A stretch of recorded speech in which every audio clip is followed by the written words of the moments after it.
Melbourne 64 presents a Playguide and video review. See that enjoy the show.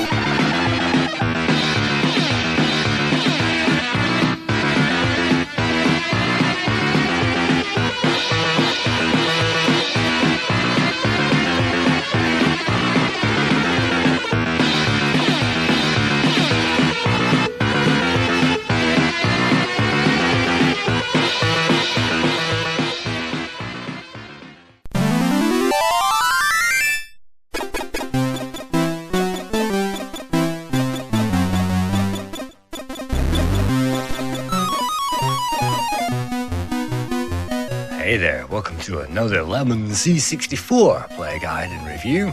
In this one we'll be checking out The Simpsons, based on the arcade game, both developed and published by Konami in 1991.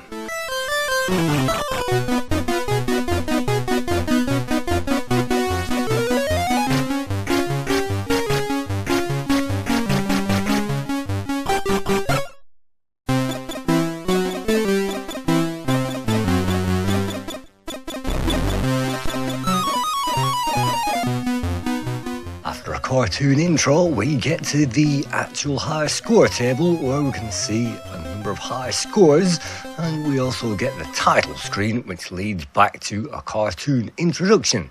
And before all that, we can press that fire button and we can wait for the actual level to load, and while it does so we can make a cup of coffee. But this is the disc version, and so we don't have too much for me to voice over before that will miraculously appear.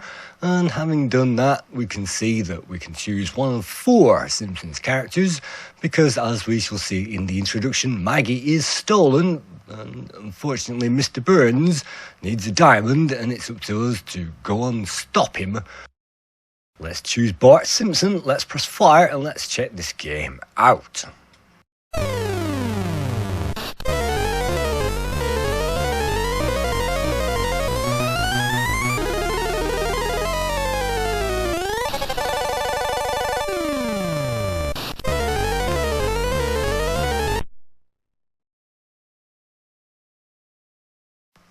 Just like the arcade version, Mr. Smithers runs off with the diamond and Maggie has it, so that means that we'll have to catch up with both of them and stop a number of henchmen along the way.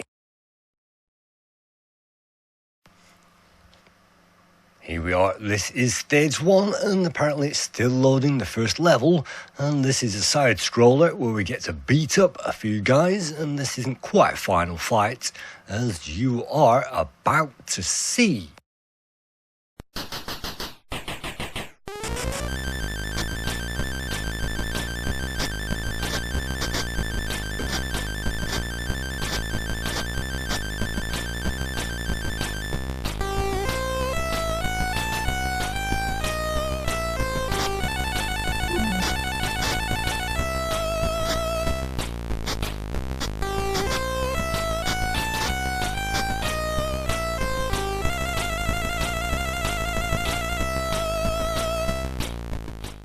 In The Simpsons, we are attacked, and you may notice, well, we are playing this on the emulation using a disk image, and I think sometimes there is a hair glitch where sometimes the hair appears in black and sometimes it doesn't. I'm not quite sure, but you can see that all we have to do is to beat up the bad guys, and our health is represented on the bottom of that screen, and I think that we have 4 lives remaining. Not quite sure what the 6 is at the moment, but you can see every time that we take damage, then that bar will disappear. And you can see some familiar landmarks from The Simpsons, and you can see that the backgrounds have been well drawn. At least this is in high resolution, and there are some low resolution sprites attacking us at the moment.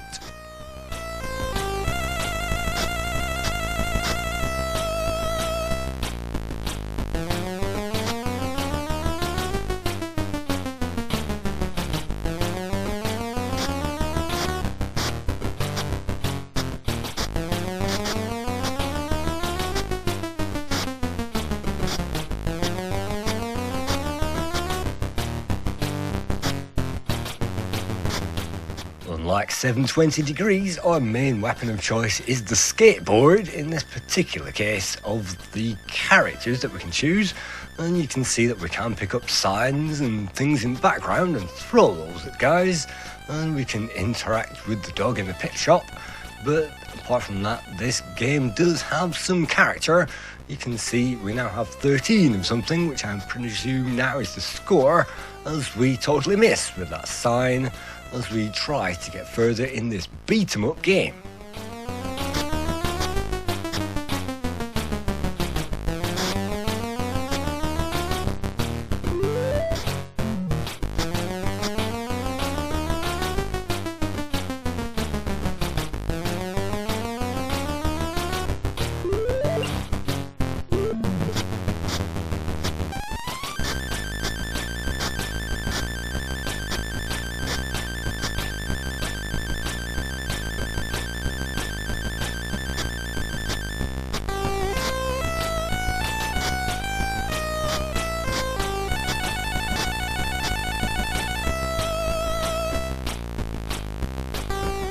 Each level comprises of inching our way onto the next scenario, and at the end of all that we'll get an end scene. You can see some colourful characters, and you can see that the animation from the arcade game have tried to be preserved in this one, and you can see some, well, extra lives being awarded by angels landing or whatever they may be.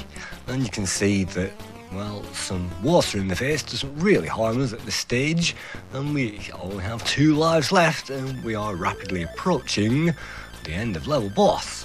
And you can see it's a big long gap before we get to that boss, and so all we can do is to get there. And you've just seen that there is an easy way to knock down health, and that is to jump up and to try to use a skateboard to dive bomb that guy, but putting that into practice is very difficult indeed.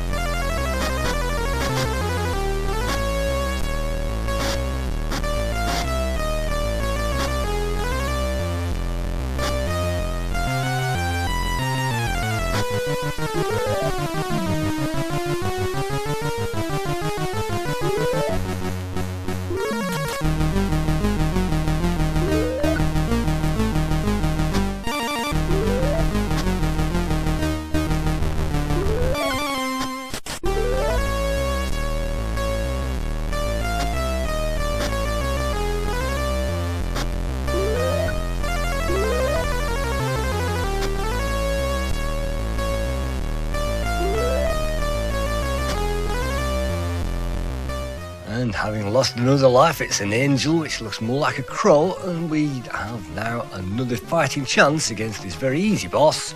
It's just that my skills in this case are pretty weak against it. If you can get a few shots on target, then that boss will go down, and if you can get a big shot on target, then it will fall down. And you can see that the items on the boss will change when you score a hit, and that gives us a visual representation, though I have no idea how many hits it takes to knock that guy down permanently. And it takes more than one, as you can see. I'm making a meal of the dive bomb effect. But you can also see that this boss isn't easy, and it's the last thing that we need after that level. If we want to see more of the game, it really should be easier than this.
you are still with us, you may realise that we are, yes, trying to get through that boss on the Commodore 64 and failing miserably, and that means that it's game over, and that's as far as we got on our very first try at this game.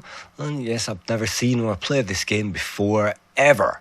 So after some more disc loading, we get to that high score table where we appear to have 21 points, and I can't be bothered to actually type in my name because you can't, and I can't bother to do that using the arcade method either. So that means it's back to square one, and we'll try that game again with a different character.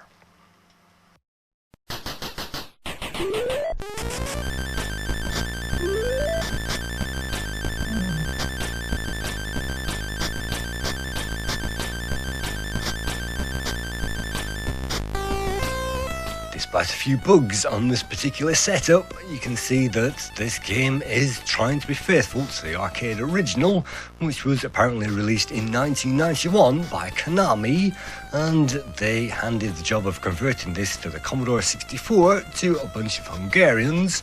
And yes, this game was actually developed by Novo Trade, which was a Hungarian-based software developer, and they were established in 1982.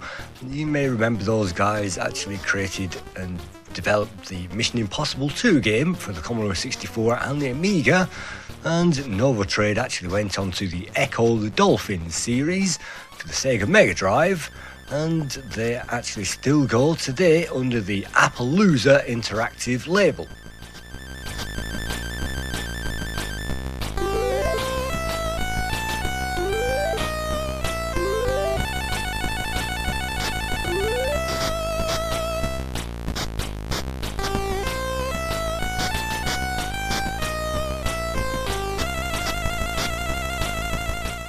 See, in this game, some characters have a more of a ranged attack, and Marge with that long hair has a ranged attack, and hopefully if we knock one of those guys down, that's an easy kill.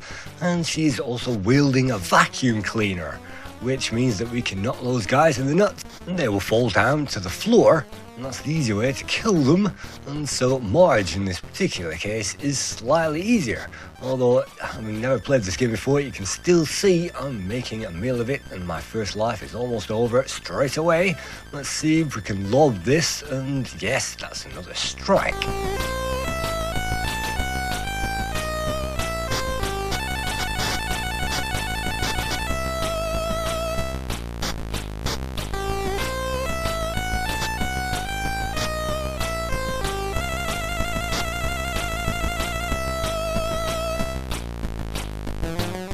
The code for this game was co-developed by Miklos Tyre, who also worked on the Dungeons to Abandoned Places 2 in 1992, and also Tamas Kovacs, who also worked on the Commodore 64 conversion of Well Trace before this in 1991, and he went on to games such as The Wacky Races in 2001, on the PlayStation and other next generation platforms. You can see on the Commodore 64 we are still beating up firemen with our hair, and that is having relatively little effect. That means that we've just lost our first life, and let's try to concentrate on one or the other, and hopefully I can beat those guys into some kind of succession. But it's not the level enemies that I'm overly bothered with, because the end of level boss seems overly hard unless you can get those first strikes, and in this case it's an avoid 'em up, as we try to avoid their attacks and try to make them wander into ours. And so that's the fireman dealt with, and just a bridge of shame before we get to that first level boss.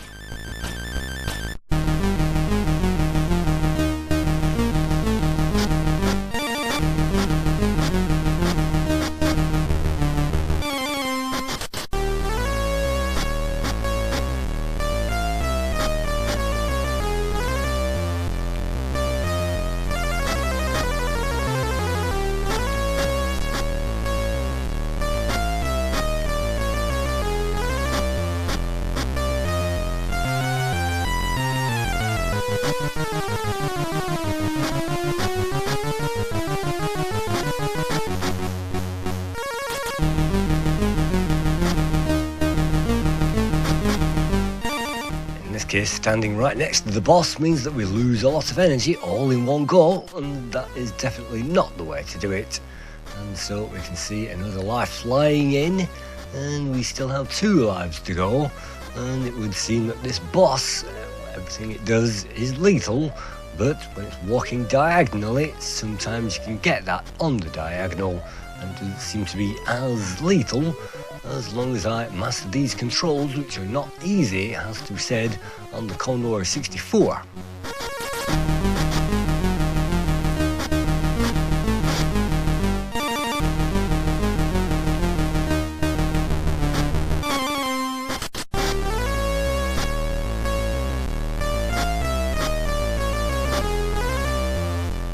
Even though you can't cut the action with a knife and fork, at least the music is not bad. That was, I think, by Voltan Vec, or however that's pronounced, another Hungarian name, and of course the main music is credited to Danny Elfman, who I presume created the music for the game as well as the TV show, the whole series. So you can see we are rapidly gaining our last breath now as we attempt to get through to the boss, and that means that we're on our last life, and that means that we should be at last almost there.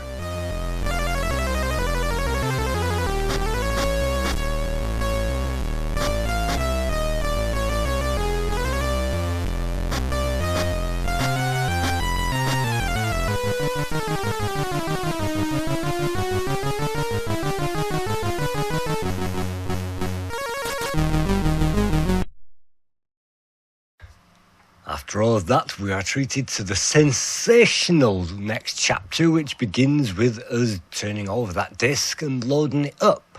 And before we get to that, it's a blank screen with insert disc B on there. And this is, of course, me narrating over a live play, so hopefully I'll get that sorted out. And hopefully this thing will be loading and we're not sat here waiting forever. And yes, it appears there is some action now on that screen. It's gone blank, so all of this action definitely means that there's something going on, and this is not exactly the playtime that I paid for. And wow, there's a bonus stage where we have to waggle a joystick apparently, so let's inflate and let's see what we can do.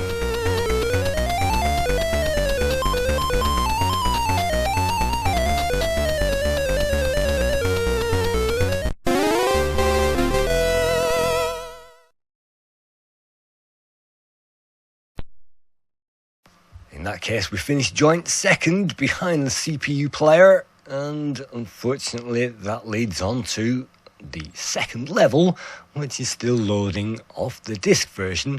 No idea if this was ever available on a cassette, but I could imagine if it was, the reaction that people would get from this game. There isn't much substance to it, and even Final Fight on the Amiga was more playable than this.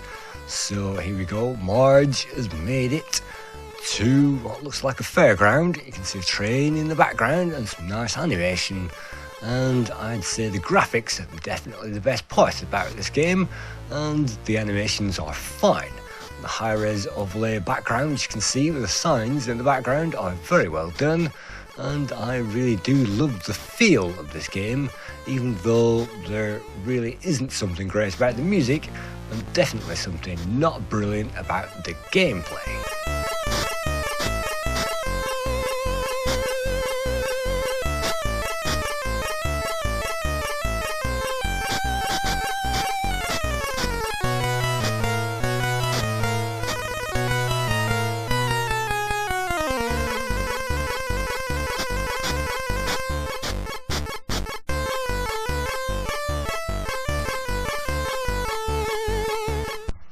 According to the Lemon 64 database, this game gets 8.1 out of 10, and I couldn't find any more scores, so that means the average is 8 out of 10 as far as I'm concerned.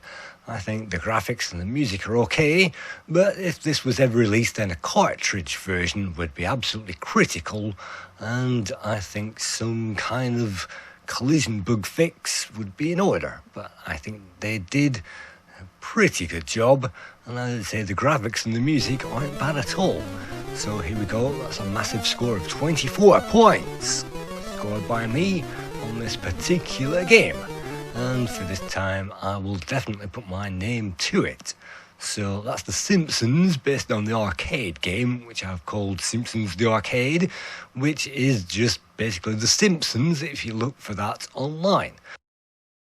So thank you once again for viewing another Lemon 64 play guide and review, and maybe check out this game and tell me what you thought of it. Thank you. Save or die.